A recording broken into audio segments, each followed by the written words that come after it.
It's time for Yahoo Finance's Market Minute. Stocks mixed to kick off a holiday-shortened week. Nike shares getting a boost on news the company is partnering with Kim Kardashian's Skims. The endeavor, named Nike Skims, is the first time that Nike has joined with an existing outside company to create a new brand. New products expected to drop this spring. Intel is surging on reports that Broadcom and Taiwan Semiconductor are both weighing deals for parts of the struggling chipmaker. That's according to the Wall Street Journal. Broadcom is eyeing Intel's chip design and marketing business, while TSMC is considering its chip plants. And Medtronic shares sinking after missing revenue estimates driven by a decline in its medical surgical portfolio.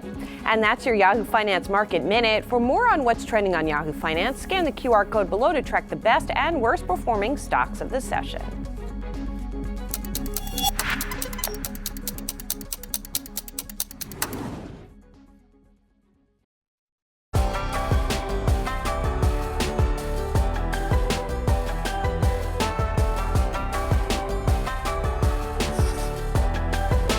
Welcome to Wealth, everyone. I'm Brad Smith, and this is Yahoo Finance's guide to building your financial footprint. Our community of experts will give you the resources, tools, tips, and tricks that you need to grow your money. Hey, on today's show, Portfolio Checkup, we'll break down passive investing and its connection to market concentration, aka talk about how passive investments, which are typically concentrated in big tech growth names, can reduce your diversification. And housing hurdles. We dive into your first-time home buyer checklist, 3 things you need to do before you start your search, and how to avoid the biggest mistakes that you can make.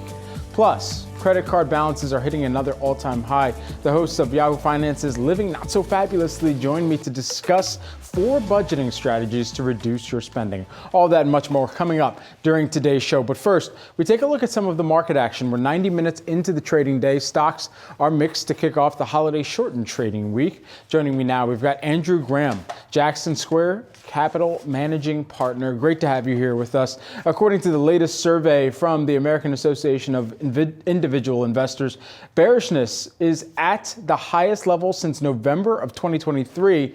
How should investors be navigating that?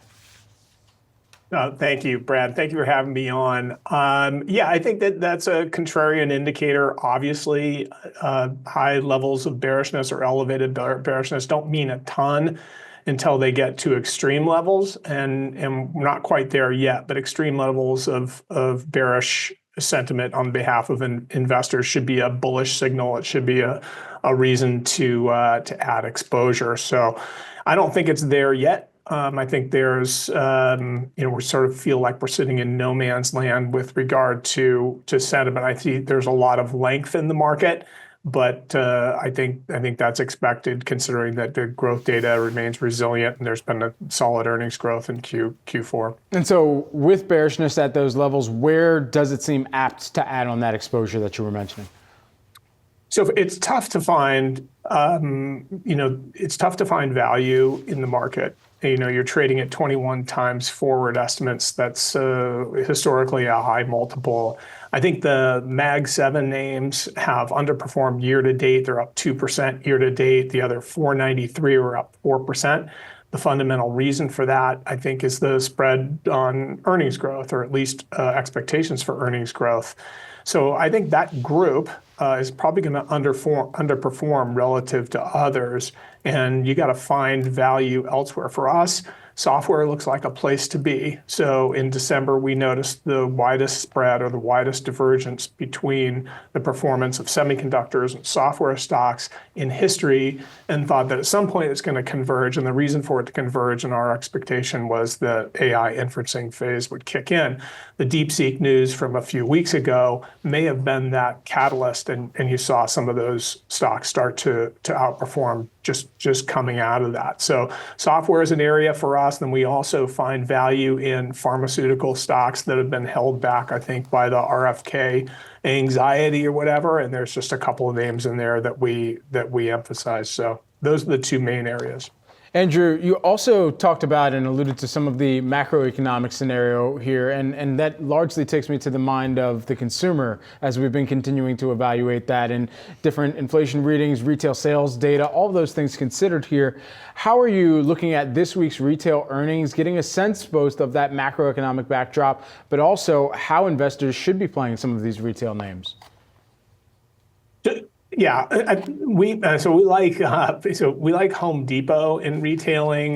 We think that the company is probably going to post better same store sales than the street expects. That's one of the areas that we were where we want to be. We also saw an inflection in home sales in Q4, which is a welcome sign considering how long it's been in the doldrums.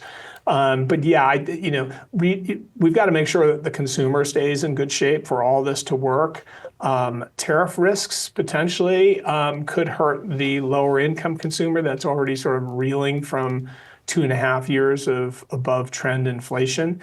And we've got to keep an eye on credit spreads as an indication of some potential risk there. But for us, within retail, we like Costco, which is the undisputed king of retail, and then Home Depot in here because we think the rest of the street's got it wrong. What do you think that retail will need to say about some of the potential policy impacts on their businesses, and how are you going to be listening in for what those policy implications mean for other sectors of the market?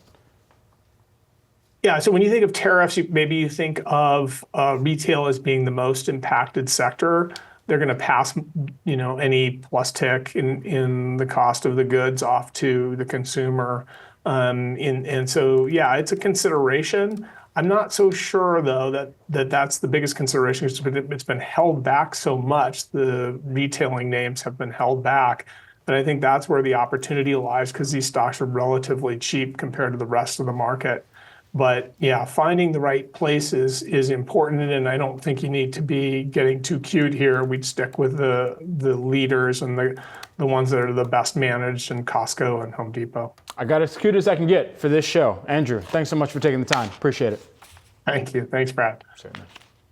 Now time for some of today's trending tickers. You can scan the QR code below to track the best and worst performing stocks of the session. We've got Yahoo Finance's trending tickers page that it'll take you to. Joining me now, we've got my morning brief co-host, Shauna Smith, here live in living color on set. First up, we got to talk about Nike here, partnering with Skims, Kim Kardashian's shapewear company. They are forming Nike Skims brand, which will offer training apparel, footwear, and accessories. And they say that these are designed for the needs and preferences of women athletes. Products will start hitting shelves this spring. Shares are up by about 4% as investors. They are looking at the effect of the Kardashian engine, if you will, here, and what that's done for Skims in the past and perhaps this partnership. Yeah, certainly. I think it's very, very smart of Nike. You're seeing that clearly reflected by the stock reaction here this morning. The power of Kim Kardashian herself, just as a marketer, the mass following that she has, also just a loyal customer base that Skims has quickly acquired here over recent years. So the fact that they are putting in a line together here between Skims and Nike does have the potential to really add to some of Nike's momentum that we know very much is a priority here for their new CEO, Elliott Hill. And remember, this also comes on the heels of that Super Bowl commercial we just saw about a week ago with the focus on female athletes. It is something that Nike has time and time again really put even more emphasis on in recent weeks, in recent quarters. So again, this is very much an extension of that priority that we have seen placed there from Nike. So the Nike Skims collection is going to debut in the spring, of course, in the global rollout coming after that in 2026. So I think this does have the potential to be a huge win here for the brand, which we know is very much in the midst of a turnaround process. Yeah, this is major here, especially for all the points that you were just making. One additive one that comes to mind for me is that Nike and some of the other footwear and athletic apparel brands have really leveraged some of the individuals that have created brands for themselves and done collaboration efforts with them. But this, in a new brand in itself, really speaks volumes about how much they are confident in making sure that they can bring this to fruition and the long-standing power it could have too. Yeah, and I also think it's a real athleisure play too, potentially. I mean, I haven't seen any in the mock-ups of what this could potentially look like, but when you talk about the loyal followings of a name like Aloe or Lululemon and that type of customer, just going beyond that typical or what maybe you would think of a Nike wear here when it comes to the female female customer when it comes to those who very much are playing sports, actively playing sports. When you do expand that customer base, you're able to unlock that value, which we know has been very, very critical and certainly successful for some of the other competitors out there. So certainly Nike then potentially could maybe win back some of that lost market share. All right, we've come a long way and a huge step forward since the Kim Kardashian Skechers commercials that we've all seen in years past. All right, we'll continue to monitor that, plus a bullish call on Wall Street that we're keeping tabs on. Jefferies upgrading Wynn Resorts to buy from hold. Their new price target is $118, representing 33% upside as of the stock's last close. Shares are up right now by about 2.5% right now on this call. Yeah, certainly it's a valuation call. They're very optimistic about the new location that will be about 50 minutes there from the center of Dubai, from Dubai's airport there. It's Wynn Al Marjan. They're saying that is a big reason, a critical reason here for this upgrade when it comes to valuation, where they're seeing that growth opportunity right now. They expect what has been a relative 8 to 9 times implied valuation there. They're seeing further upside to that, 11 times EBITDA. So again, when you talk about the fact that their new price target is now $118 a share, they also talk about the fact that that VIP premium consumer, this will enable them, give them a little bit more exposure to that as we do see the recovery in Macau take time. So again, buying them a little bit more time and a return there to that lost growth story. Yeah, Macau, they're expecting stability in 2025 on macro and market. Preliminary results positive at the tail end. They mention full hotel occupancy, solid VIP turnover to your point, and then largely as well here for the domestic front, improved expectations for Wynn Las Vegas here. I don't know if you got any trips planned to Wynn Las Vegas. I wish. Oh, yeah, well, you and me both. Shauna, thanks so much for taking the time. According to Bank of America, passive investing dominates global markets, a combined $22.5 trillion in ETFs and mutual funds. We're going to talk more about this on the other side of this short break.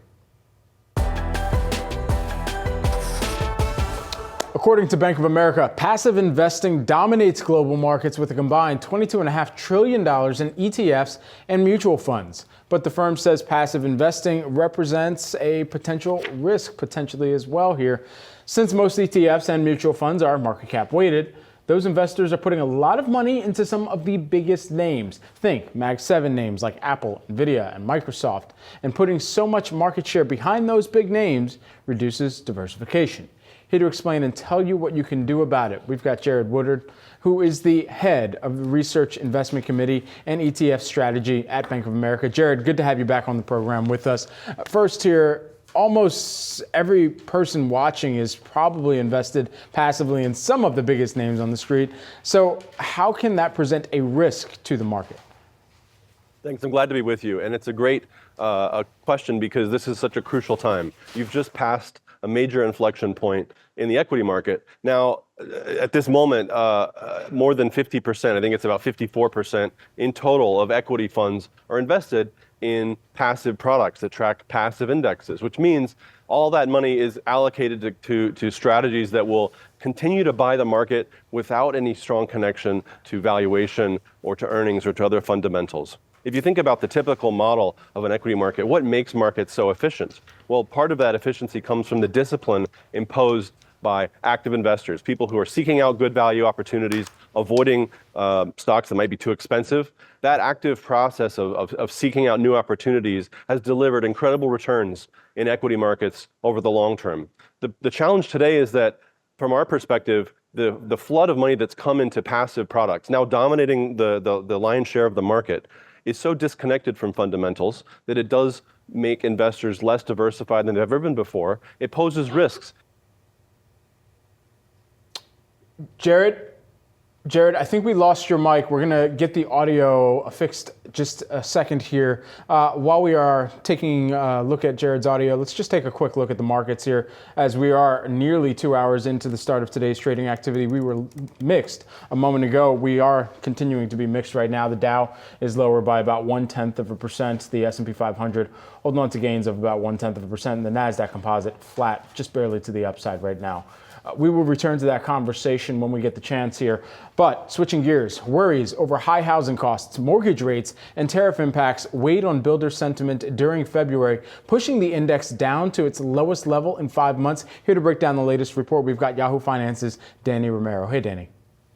Brad, home builders are feeling less optimistic about the housing market as they navigate over tariffs, high housing costs, and high mortgage rates. The National Association of Home Builders, they reported that their index fell 5 points to 42, and that's the lowest in 5 months. Now, remember, any reading under 50 indicates that builders view conditions poor than good. Now, one of the major cost concerns here for builders stems from President Trump's executive order to impose 25% tariff on all imported steel and aluminum products, and that will take effect in March. And so according to the National Association of Home Builders, they're expecting that these tariffs will increase residential construction costs, which is a major headwind for them because they are still dealing with elevated mortgage rates. Mortgage rates are still hovering around that 7%,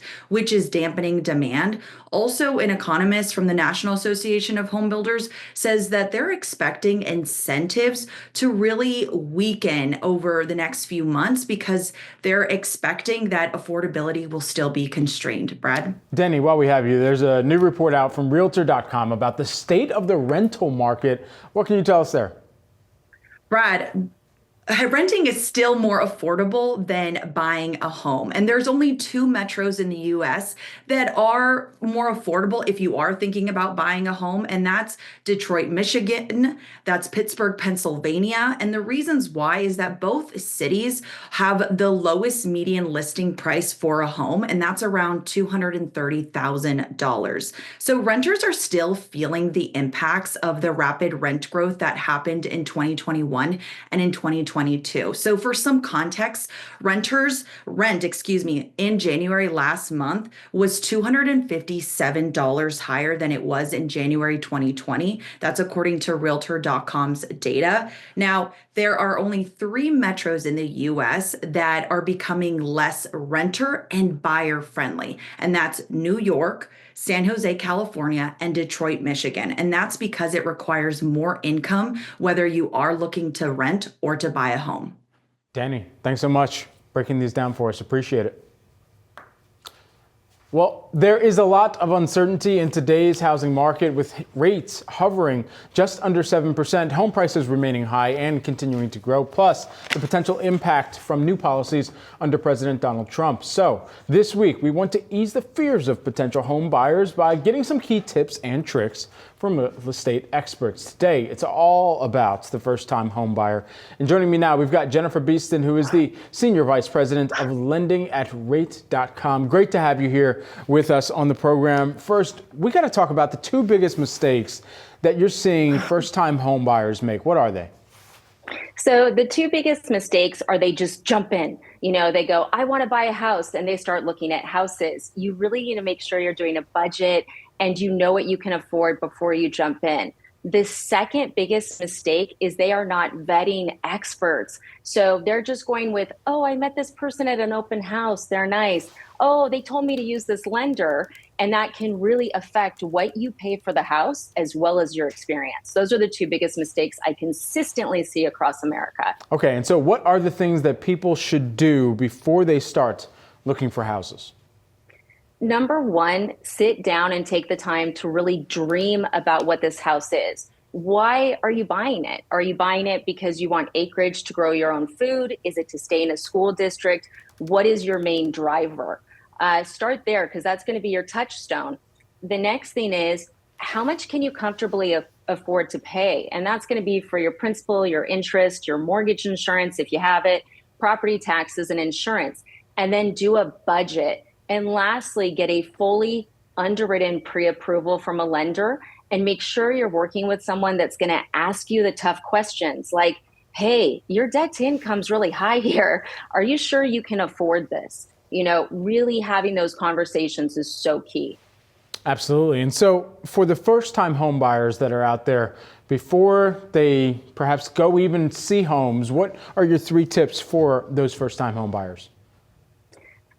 So my 3 tips when people are starting to look at shopping for houses after they've gone through that pre-approval and they've picked their A-team is going to be, first of all, avoid tech fatigue. That is a real thing. Realtor.com, Zillow, Homes, all of it. You can spend hundreds and hundreds of hours on it.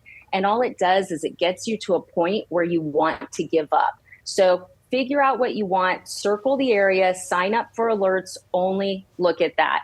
The next thing is, before you go and look at those houses, play detective. I love that. It's so much fun. It's something I do with my clients.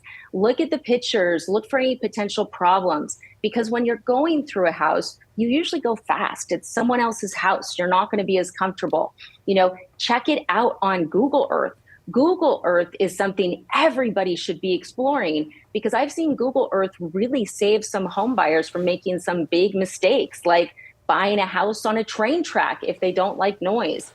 And thirdly, get a homeowner's insurance quote. The unfortunate reality of 2025 is that homeowners insurance across America has soared, and it can really make home ownership unaffordable. So we really want to make sure you're going to be in that range before you start shopping. Yeah, love trains, grew up playing with Thomas the Tank Engine, but wouldn't want to live right next to the track here. Sounds a little disruptive for sleep. Just lastly, while we have you, one of the things that you mentioned a moment ago, insurability of your home. What is the calculus that homeowners and potential buyers should be taking into account when they're looking at properties about the insurability of that home? That's a great question, and it's something every home buyer should be considering right now. What I need to tell you is that if you go to the big websites, we're all on them. I live on Zillow, right? The insurance quotes are wrong. So it's like, what I advise to buyers is find a house that you like, call an insurance company and say, hey, I'm thinking about writing an offer on this house, but I need to make sure it fits within my budget. The reason I say this is there's parts of Florida, for example, where a $400,000 house, the insurance will be $15,000 a year. But if they buy a different house, it may be less. Do I have concerns about insurability overall? Long-term, yes, in certain portions of the country. At this point, we're still seeing homes get insurance, but it's definitely getting more expensive every day. And it's something I'm very cognizant of. Jennifer Beeston, thanks so much for taking the time here with us on Yahoo Finance. Good to see you again. Good to see you. Coming up, DOGE continues to seek more information from U.S. government agencies. We'll discuss how one request pushed a top official to leave their job. Plus, it's tax season. We'll take you through some of the terminology that you need to know. Stay tuned.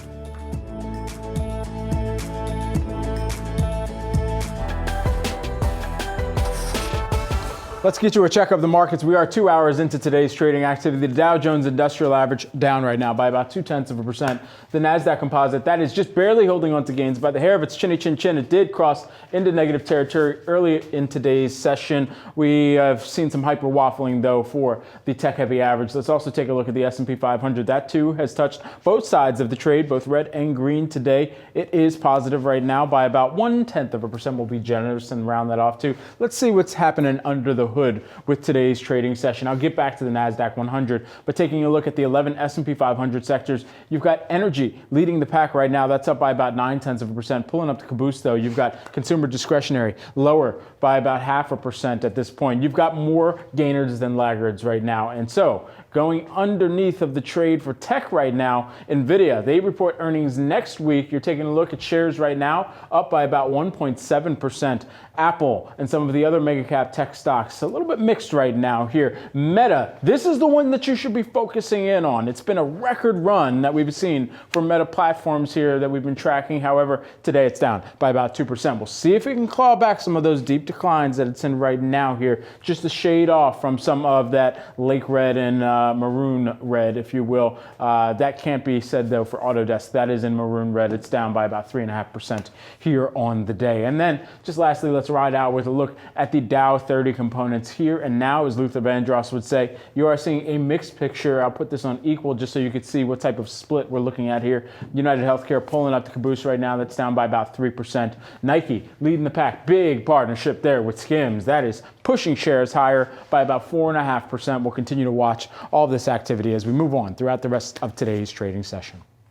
Well, the acting commissioner of the Social Security Administration was replaced over the weekend after apparently clashing with Elon Musk's Doge over access to sensitive information. Yahoo Finance Washington correspondent Ben Werschel has the story. Hey, Ben. Hey, Brad. Yeah, so a lot of changes this weekend at the Social Security Administration. Michelle King is the name of was the former acting head of the agency. She was a career official there, and she's now been replaced by one of her deputies in what was apparently a clash over Trump appointees getting access to the Social Security's sort of core data things. Social Security, of course, not just your Social Security number, it's medical histories, it's earnings history, it's a lot of data on Americans.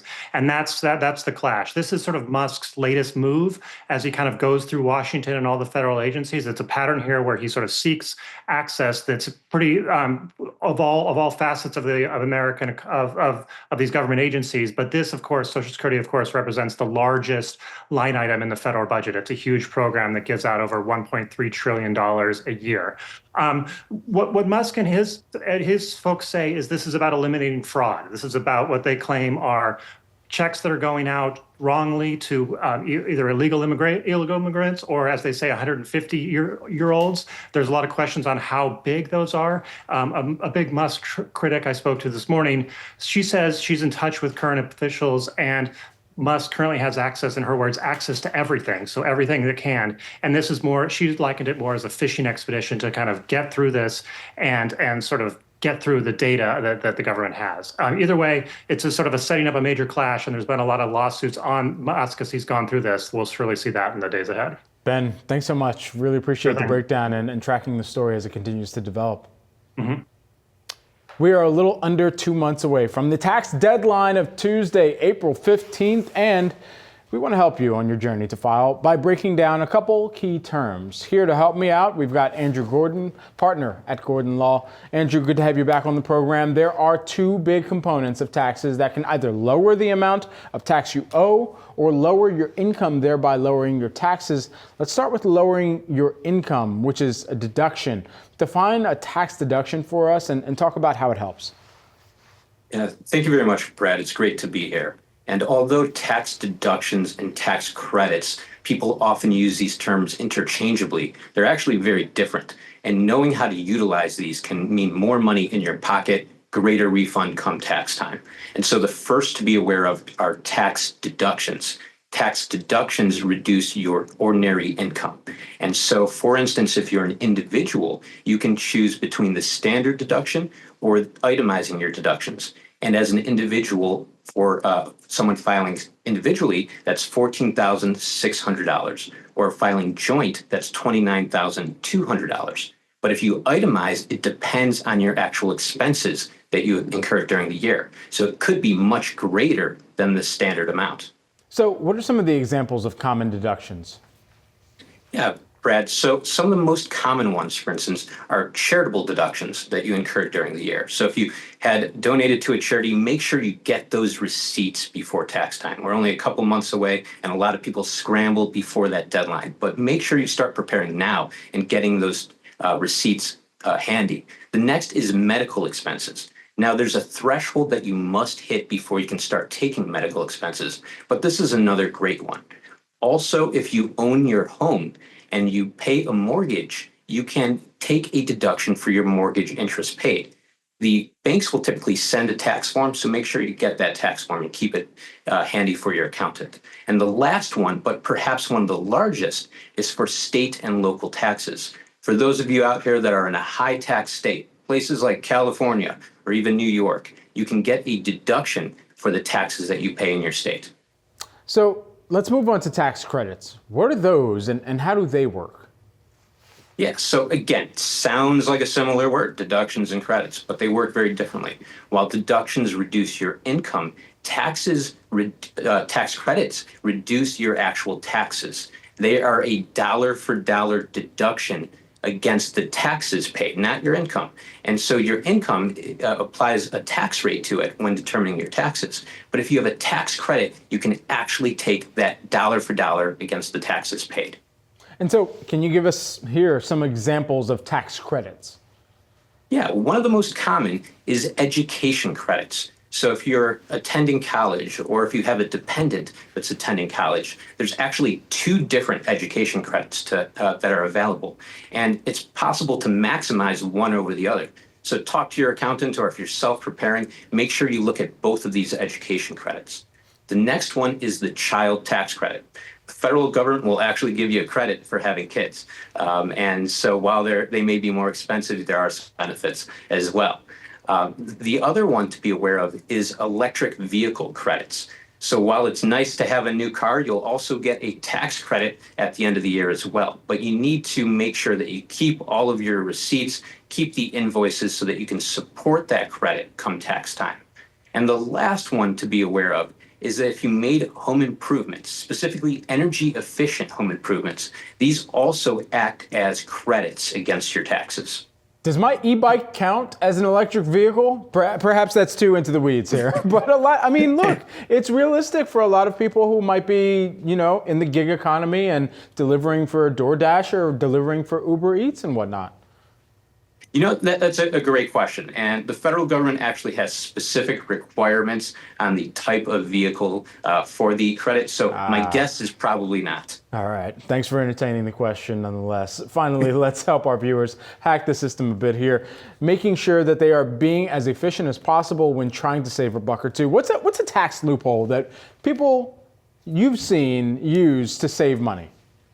So, Brett, I'll tell you one of the best ones, and you don't actually even have to pay me for this. And that's tax loss harvesting. And you can do this at any time during the year. If you're invested in stocks or any property and you're going to have a gain at the end of the year and pay taxes on it, you can sell other property, other stocks, and realize losses to offset those gains. But the big loophole here that a lot of people don't know is that you can sell a stock at a loss and buy a similar one right away and still have that loss. So, for example, maybe you sell Coca-Cola and then you buy Pepsi the next day and you can still have that loss. All right. Not advice, of course, from us, but of course, on the loophole, a good spotlight on that. Andrew, thanks so much for taking the time. Great to see you. Thank you. Coming up, everyone, my conversation with the Operation Hope founder, chairman, and CEO, John Hope Bryant. Stay tuned.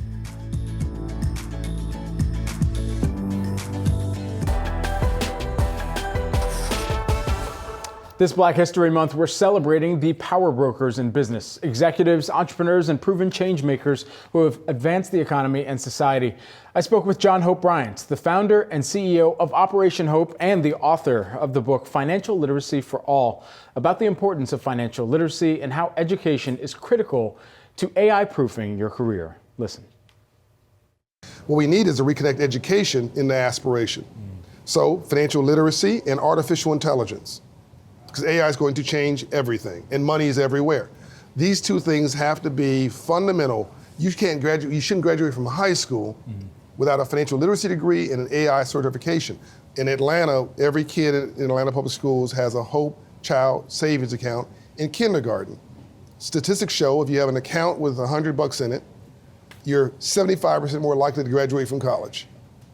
We're doing that for every kid in Atlanta public schools. That Citigroup holds the accounts, Mayor Andre Dickens funds the accounts, private sector supports it, and then they come in and volunteer, giving the kids now a role model who they can be. They're talking about stocks and investment. That should be in every community in America. That's that. Then we have the AI LP3, which is Sam Altman of OpenAI, and I co-chair the AI Ethics Council. We've created a pipeline through Prosperity Project with all the HBCUs. Georgia State University is our partner, Atlanta Public Schools, to teach artificial intelligence and to nurture these kids in creating new jobs and the innovations of the future from kindergarten through. They're already on the device. They're already on their devices. Yeah. They're already technologically centric. Why wait for AI to destroy jobs? Right. It's coming. Let's get kids to create the new era of jobs. So that's happening with AI LP3. We just announced that in Atlanta. This sort of out of the box, innovative thinking needs to be scaled across the country. Financial literacy is a civil rights issue of this generation. Should be in every school, urban and rural, black and white, rich and poor, all across the country. With that in mind, how do you go about AI proofing your career trajectory as well? Look, the world went from 1850 to 1910, horse and buggy, to the automobile. Yeah. One out of 10 jobs in 1850, 1870, 1880 was I think it's called a farrier. They were basically changing shoe hoofs. By 1910, that whole thing was gone. Yeah. Horses were gone. Automobiles took over. We're there again, but it's now 2023 to 2030. Everything's going to change. So either AI runs you over or you run it. We need to now train, so 75 million jobs will go away, 88 million jobs will get created. But you got to reorient yourself to master the technology that will be driving AI versus letting AI drive you out of a job. If you have a high school education right now and no hustle, you're in trouble. You go to the airport, the grocery store, not the grocery store, the fast food restaurants. I don't want to name the ones in particular for your show, but it's a pad. Yeah. You're punching in your order. Right. That used to be people. Right. It used to be 12 people behind the counter. Now it's 2. Right. Right? All that's being automated, and there's robotics on the other side. It's already here. So you got to future-proof yourself through becoming massively educated. I also asked John about getting a portfolio started in this bull market and his investment advice. Go for fundamentals and don't overcomplicate it. Here's what he had to say. You like Under Armour. You wear Under Armour. Buy Under Armour. You like Nike shoes. You like Walmart. You like Target. You like Delta. Yep. Buy that stock. If you like it, your friends probably like it, the market probably likes it, it's probably a good investment. Buy fundamentals, buy the basics, buy the framework, the thing that is the architecture for the biggest economy in the world. Don't get fancy. There are 3 things that have never reversed in American history. Real estate values, stock market values, and American GDP. It's never gone down. It goes up, there's a recession, it recedes, and corrects above the line. So financial literacy tells you buy it, hold it, buy fundamentals, hold it, don't sell. What people do is they buy it, sometimes they buy flaky stuff, by the way, because they want to get rich quick. Right. Get scared, sell it, which makes things worse, right? And then somebody else buys on the dip. So I think buy fundamentals. Of course, I love real estate, you know that. Yeah. And I'm the largest minority owner of single-family real estate in America, rentals, and I'm about to buy more. I'm about to go into multifamily, and this is the business side of me. So I just believe in this country. I believe it is the bright light and the North Star for the world economy. It is the gold standard, if you will, for it is the best currency, it is the best economy. And if you buy here near economic activity, you're going to do fairly well. John, we got to leave things there. Just quickly, though, what's the market that you want to buy in right now? You mentioned your real estate holdings. What's the next hotspot? I mean, look, if you're smart about it, it's technology. I mean, you can't. It's all around you. If your life's not centered in technology, you're not sitting still. You're going backwards. Sure. So Dr. King had this great quote in the '60s.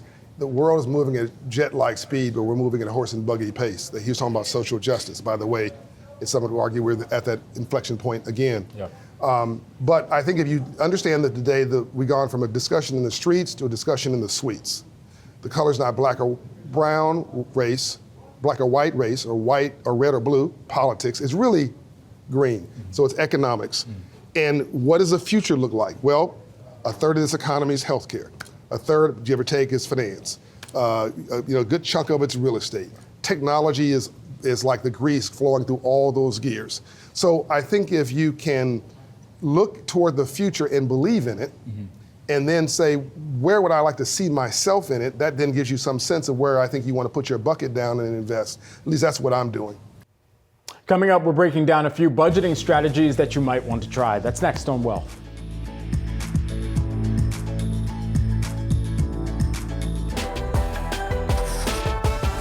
A programming note, in this week's special episode of Decoding Retirement, host Bob Powell is joined by Steph Guild, Robinhood's Senior Director of Investment Strategy. Guild discusses the role of bonds in your portfolio. I do think we're in a paradigm shift where bonds aren't necessarily playing the role that they did for the last 40 or 50 years. Because if you look, since 1982, interest rates have only dropped. So it's really been a consistent place. Interest rates, if they fall, the value of bonds go up, and vice versa. We've been in a period where interest rates have risen and they've been pretty sticky. And there's a lot of reasons for that. Government deficit being one. So I'm not sure that bonds are going to play as stable of a role, which is why I'm saying really think about your risk tolerance, and it doesn't necessarily have to just be based on that age formula. You can catch episodes of Decoding Retirement Tuesdays, 12 p.m. Eastern Time on Yahoo Finance or wherever you get your podcasts. According to the New York Federal Reserve, U.S. credit card debt hit a record $1.2 trillion in the fourth quarter of 2024. Over 7% of those balances transitioned into delinquency over the course of the full year. And if you're one of the consumers with outstanding debt, making a budget that you can stick to, it is paramount. Joining us now with a few options for different budgeting strategies, we've got John and David Auten-Schneider, who are the debt-free guys and hosts of the podcast Living Not So Fabulously. Great to have you back here in studio with us. John, let's start with the no budget budget. How does this work? Sure thing. Thank you for having us back. The no budget budget is great for those who don't want to micromanage their expenses. Essentially, you come up with 3 buckets. The first is for your investments and your savings. So you can say every month, I'm going to put 20% toward that. The middle bucket covers all your musts. So all of your expenses, your bills, mortgage, insurance, groceries, etc. And then everything that's left over, you can spend without stress and without shame. It's great for those who want to be a little bit more flexible with their spending, and after a series of months, you'll realize how much fun money you have from month to month. Okay, so David, break down the 50-30-20 budget for us here. Yeah, similarly to all the other budgets, this is really breaking things down into buckets, but these are really high-level buckets. So 50% is set aside for your needs, and needs cover things like your mortgage, your insurance, your car payment, those kinds of things, even credit cards. The 30% is for your wants. This is the money I want to have, enjoy my life. That's the fun money. Oh yeah. Yeah, and then the 20% is set aside for either paying off your debt, especially that high interest rate credit card debt, or saving for the future. And so because you bucket these in large, big buckets, you have a lot of flexibility with where you're actually spending that money. Yeah, sounds like paying down debt needs a better marketing team, because that's pretty fun too here. John, what is the zero-based budget? Zero-based budget is good for those who want to or need to micromanage their expenses. Basically, what you're doing is you're assigning a job to every single dollar. So get crystal clear on what your expenses are, know exactly where every money is going to go every month, know exactly what your income is from all your jobs, your side gigs, your investments, and then essentially figure out where every dollar is going to go from month to month so that you zero out your budget from month to month. It's also great for those who like to use spreadsheets and also like to use budgeting apps. Yeah, big fan of spreadsheets here for sure. Perhaps there are a few apps that I should try out though. Yeah. David, what is the pay yourself first budget? Because I feel like I do this maybe too much. Yeah. Well, what's interesting is there's a lot of confusion or maybe misplacement around this idea of pay yourself first, because many people think pay yourself is take care of yourself first. What pay yourself really focuses on, and we talk about this in our 5 Freedoms Accelerator program, that really is focusing on paying your future self first. We really say that pay yourself is broken down into 3 pieces. Pay your future self first by investing and saving for the things that you need and want. Pay your past self second. That's for all the expenses that you've already acquired. So that's your mortgage, your car payment, things that you've already bought. And then your third one is taking care of your present self. And more often than not, that is the fun money. And also, that's more often than not what we focus on when we think we're paying ourselves first. Yeah, all right. Well, that felt like a personal attack, but it's still a good strategy here. John and David, thanks so much for taking the time here in studio. And you viewers at home and listeners, you can catch new episodes of Living Not So Fabulously Wednesdays at noon. Let's do a final check of the markets here as we're approaching lunchtime, Eastern time at least here. Not sure which time you guys do it on the West Coast, but hey, to each their own. Taking a look at the major averages, the Dow right now, it's down by about 0.1%. S&P 500 though, holding on to gains of about 0.1%, and the NASDAQ composite flat, but to the upside here. All focus might be on Meta here on the day to see if that streak can continue or if this is it. That's it for Wealth, everyone. I'm Brad Smith. Thank you so much for watching. Stay tuned for Market Domination coming up 3 p.m. Eastern Time.